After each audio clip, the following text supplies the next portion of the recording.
When the holiday season approaches, a warm atmosphere and joy often fill people's hearts. But behind the Thanksgiving feasts and Black Friday bargain hunts, there are dark secrets and horrifying stories waiting to be told. Moments that seem normal can turn into unforgettable nightmares.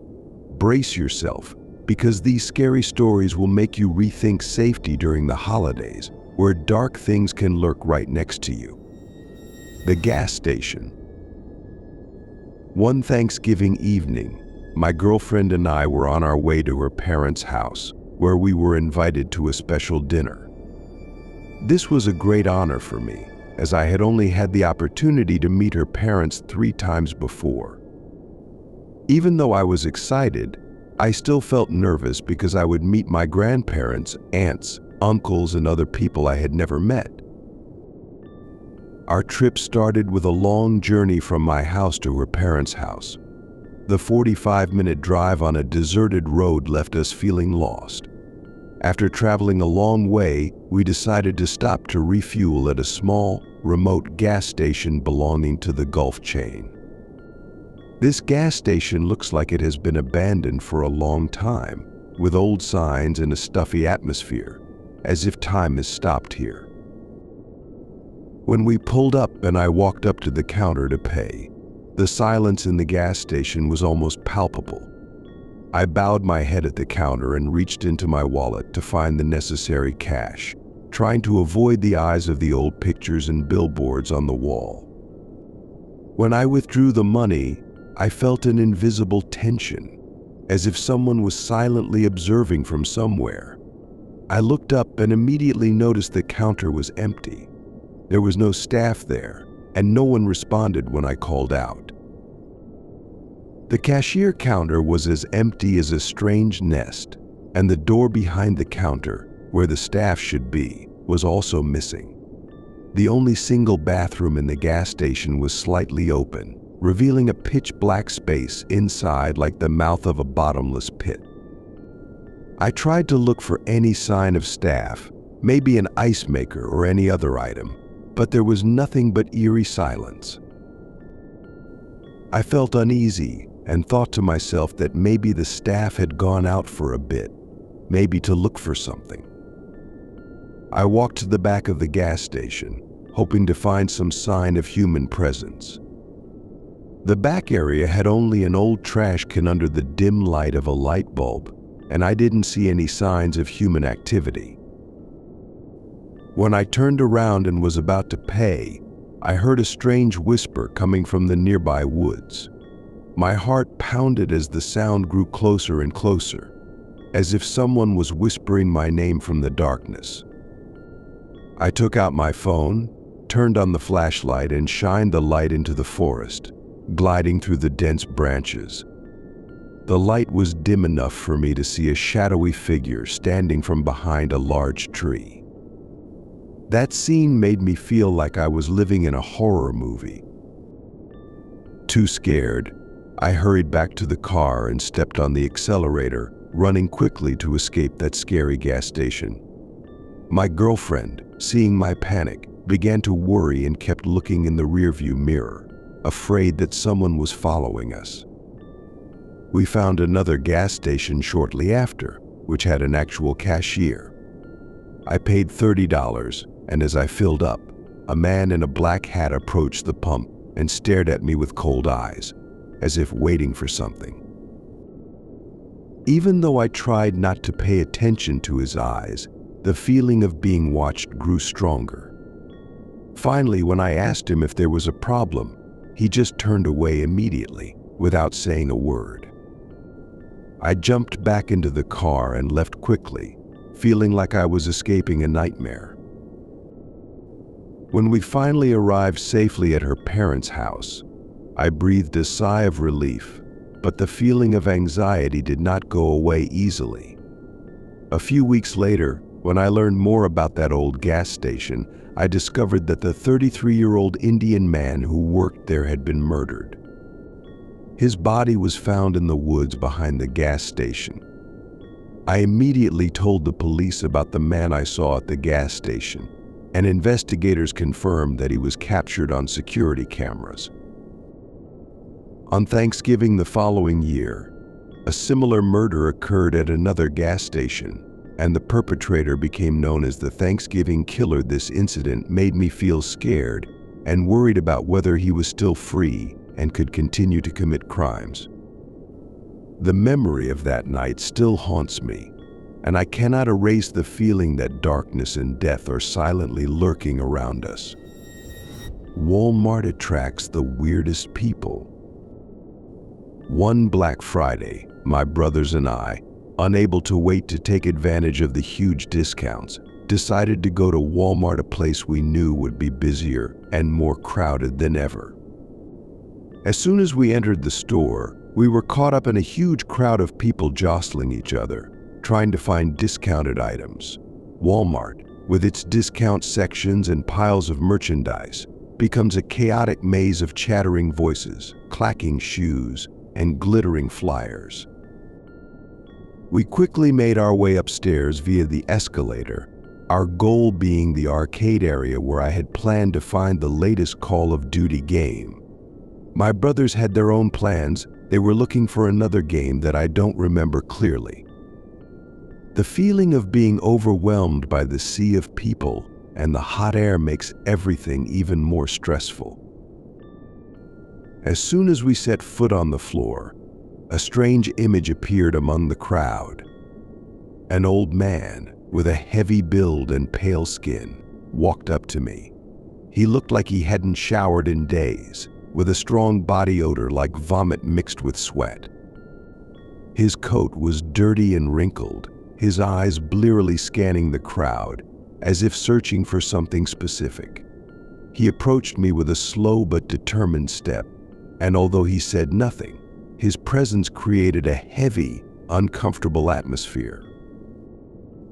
When he opened his mouth, the sound of his voice seemed to come from a distorted speaker, mixed with a bad scent. His eyes lit up with an unusual light, as if he was silently waiting for a reaction from me. The feeling of fear made me unable to stand still, and I took a step back, trying to show my disinterest. His smile, a sinister and hideous smile, seemed unchanged. I tried to get out of this situation as quickly as possible, but it wasn't easy. The eyes of the surrounding staff and customers seemed to stop for a moment and then turned away. No one dared to intervene or help. As I turned to walk away, I quickly glanced back and saw him still standing there, his eyes never leaving me, as if he was watching my every step. I felt a numbness run down my spine, fear spreading through every cell of my body. Entering a secluded aisle of the store, I felt somewhat more comfortable being near my brothers. We scattered to search for the necessary items.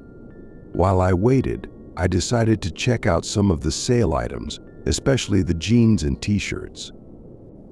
I chose a hidden corner of the store, where the pale lighting and thick shadows from the shelves created a lonely and gloomy feeling.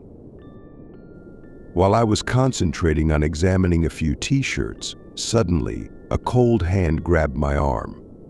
I turned around with a quick reaction, thinking it might be a joke from my brother, but the disgusting feeling of the stranger's touch and appearance made me shiver.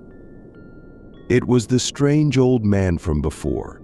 His face was almost expressionless, and his look was filled with suspicion and darkness. The people around just stopped and stared, as if frozen in a moment of horror, but no one dared to intervene. He eventually let go and walked away, but his presence still left a strong sense of fear. I couldn't understand his motives or intentions for acting so openly, but it only increased my anxiety and stress. I didn't tell the brothers about this. My feelings of shame and confusion made me not want to stir up the situation further. As we left Walmart, we moved to my brother's Camaro, still feeling nervous. Sitting in the car, I looked out the car window at the Walmart entrance.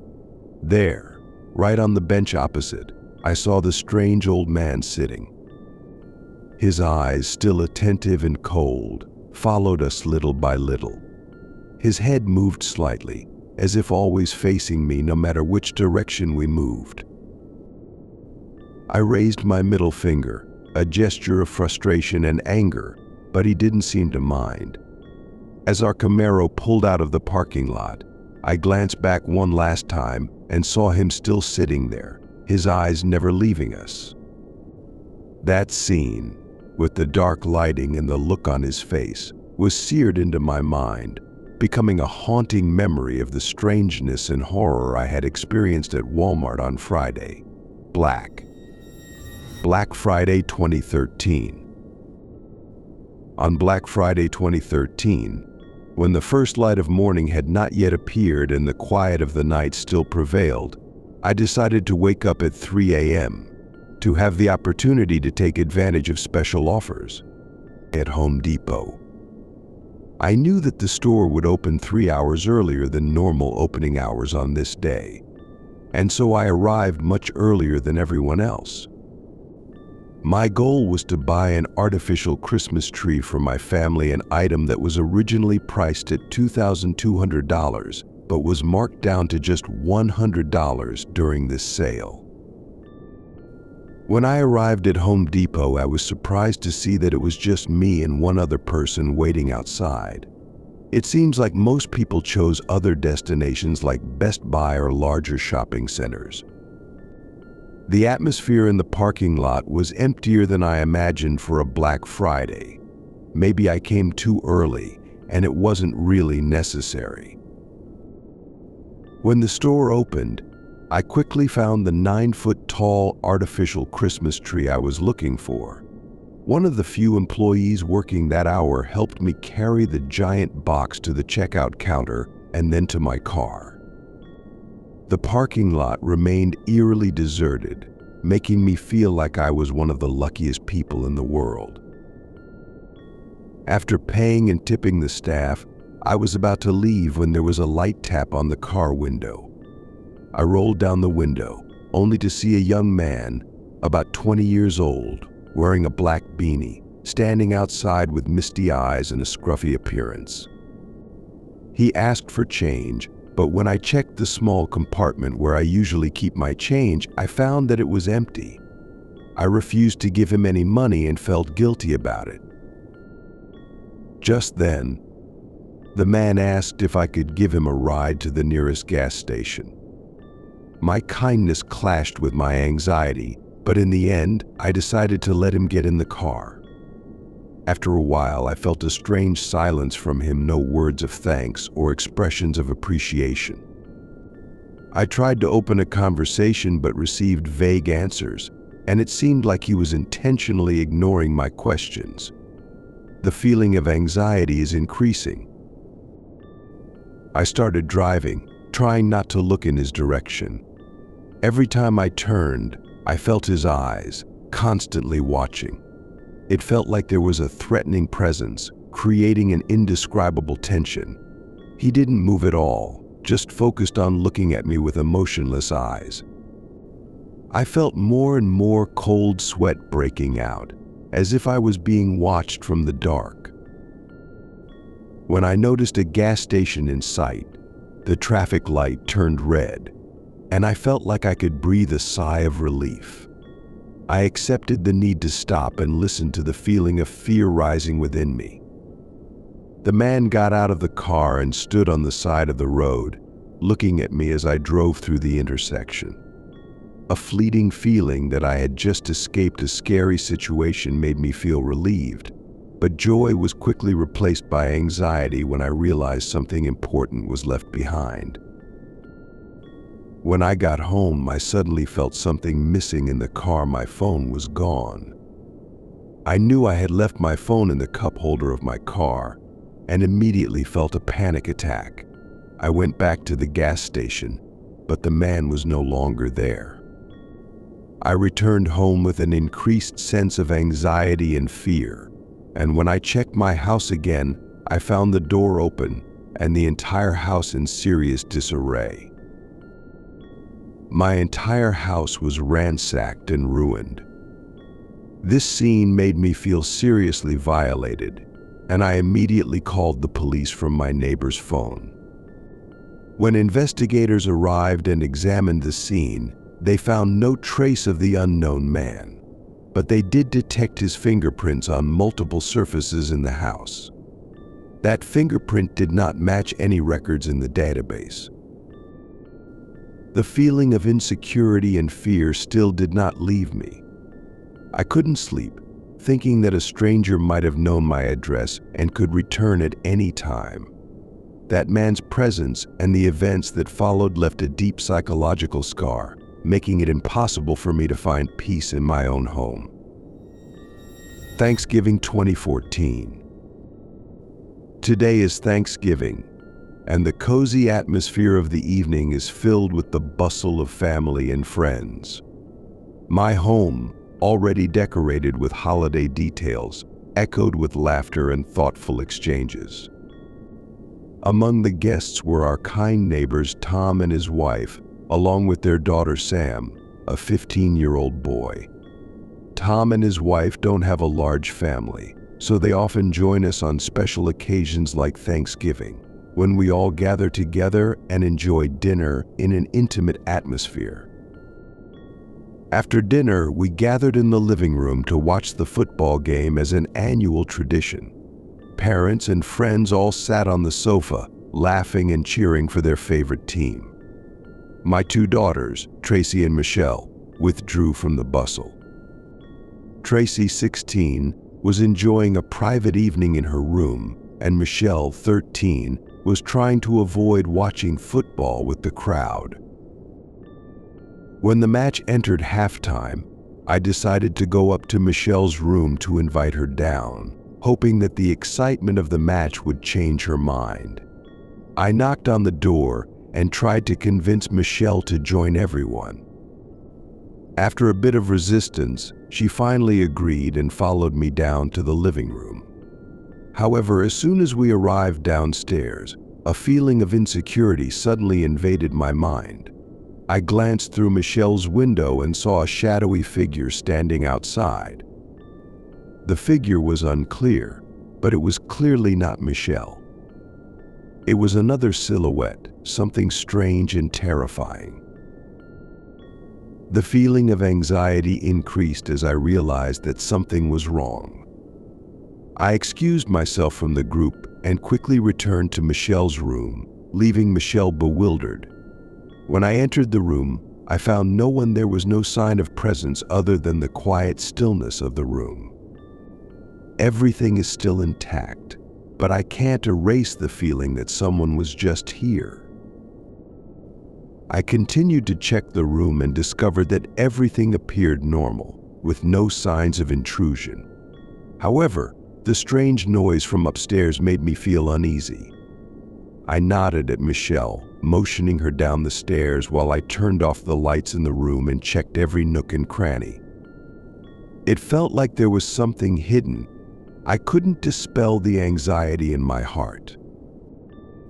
When I returned to the living room, where the match was about to start again, I felt the need to confirm once again if anyone had been in Michelle's room recently. Family members and friends all shook their heads. No one reported seeing any strange occurrences. However, the strange noise from Michelle's room rang out again, making me uneasy. Once again, I hurried up the stairs with Michelle following, and I turned on the light in her room. In the bright light of the lamp, I scanned the room, tension and fear rising. Suddenly, light shone on the closet door, and when I looked in, I saw a small crack on the closet door. Through that gap, I noticed an eye staring out. The scene frightened me, and I could only scream in terror. Michelle's relatives rushed into the room, and when I slid open the closet door, the sight inside made everyone panic. Sam, Tom's son, was curled up in the closet, his eyes filled with panic. He was holding some of Michelle's personal items, which made me feel angry and worried. In the chaos, Tom ran into the room and saw me clutching Sam. trying to protect my daughter from this unexpected intrusion. This scene left deep traces in my mind, putting the relationship between my family and Tom at risk of serious damage.